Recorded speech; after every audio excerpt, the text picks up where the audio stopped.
Genesis chapter 41, Holman Christian Standard Bible. 2 years later, Pharaoh had a dream. He was standing beside the Nile when seven healthy looking, well fed cows came up from the Nile and began to graze among the reeds. After them, seven other cows, sickly and thin, came up from the Nile and stood beside those cows along the bank of the Nile. The sickly, thin cows ate the healthy, well fed cows. Then Pharaoh woke up. He fell asleep and dreamed a second time. Seven heads of grain, plump and ripe, came up on one stalk. After them, seven heads of grain, thin and scorched by the east wind, sprouted up. The thin heads of grain swallowed up the seven plump, ripe ones. Then Pharaoh woke up, and it was only a dream. When morning came, he was troubled, so he summoned all the magicians of Egypt and all its wise men. Pharaoh told them his dreams, but no one could interpret them for him. Then the chief cupbearer said to Pharaoh, "Today I remember my faults." Pharaoh had been angry with his servants, and he put me and the chief cupbearer in custody of the captain of the guard. He and I had dreams on the same night. Each dream had its own meaning. Now a young Hebrew, a slave of the captain of the guards, was with us there. He told him our dreams. He interpreted our dreams for us, and each had its own interpretation. It turned out just the way he interpreted them to us. I was restored to my position, and the other man was hanged. Then Pharaoh sent for Joseph, and they quickly brought him from the dungeon. He shaved, changed his clothes, and went to Pharaoh. Pharaoh said to Joseph, "I have had a dream, and no one can interpret it, but I have heard it said about you that you can hear a dream and interpret it." "I'm not able to," Joseph answered Pharaoh. "It is God who will give Pharaoh a favorable answer." So Pharaoh said to Joseph, "In my dream, I was standing on the bank of the Nile when seven well-fed, healthy-looking cows came up from the Nile and began to graze among the reeds. After them, seven other cows, ugly, very sickly, and thin, came up. I've never seen such ugly ones as those in all the land of Egypt. Then the thin, ugly cows ate the first seven well-fed cows. When they had devoured them, you could not tell that they had devoured them. Their appearance was as bad as it had been before.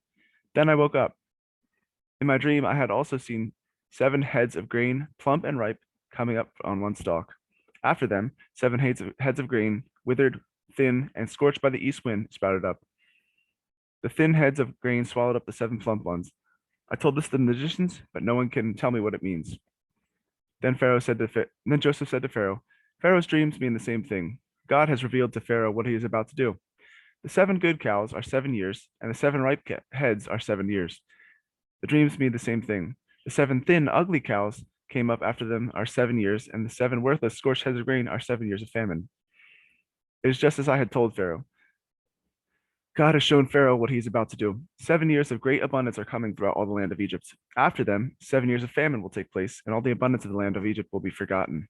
The famine will devastate the land. The abundance in the land will not be remembered because of the famine that follows it, for the famine will be very severe.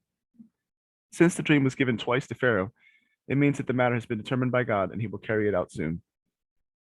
So now, let Pharaoh look for a discerning and wise man and set him over the land of Egypt. Let Pharaoh do this. Let him appoint overseers over the land and make a fifth of the harvest of the land of Egypt during the 7 years of abundance. Let them gather all the excess food during these good years that are coming.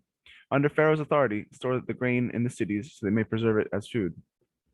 The food will be reserved for the land during the 7 years of famine that will take place in the land of Egypt. Then the country will not be wiped out by the famine. The proposal pleased Pharaoh and all his servants. Then Pharaoh said to his servants, "Can we find anyone like this? A man who has God's spirit in him?" So Pharaoh said to Joseph, "Since God has made all this known to you, there is no one as intelligent and wise as you are. You will be over my house, and all my people will obey your commands. Only with regard to the throne will I be greater than you." Pharaoh also said to Joseph, "See, I am placing you over all the land of Egypt." Pharaoh moved his signet ring from the hand and put it on Joseph's hand, closed him with fine linen garments, and placed a gold chain around his neck. He had Joseph ride in a second chariot, and the servants called out before him, "Abrek." So he placed them all over the land of Egypt. Pharaoh said to Joseph, "I am Pharaoh, but no one will be able to raise his hand or foot in all the land of Egypt without your permission." Pharaoh gave Joseph the name Zephanath Paneah and gave him wife Asenath, daughter of Potiphar, priest at On. And Joseph went throughout the land of Egypt. Joseph was 30 years old when he entered the service of Pharaoh, the king of Egypt. Joseph left Pharaoh's presence and traveled throughout the land of Egypt. During the 7 years of abundance, the land produced outstanding harvest. Joseph gathered all the excess food in the land of Egypt during the 7 years and put it in the cities. He put the food in every city from the fields around it.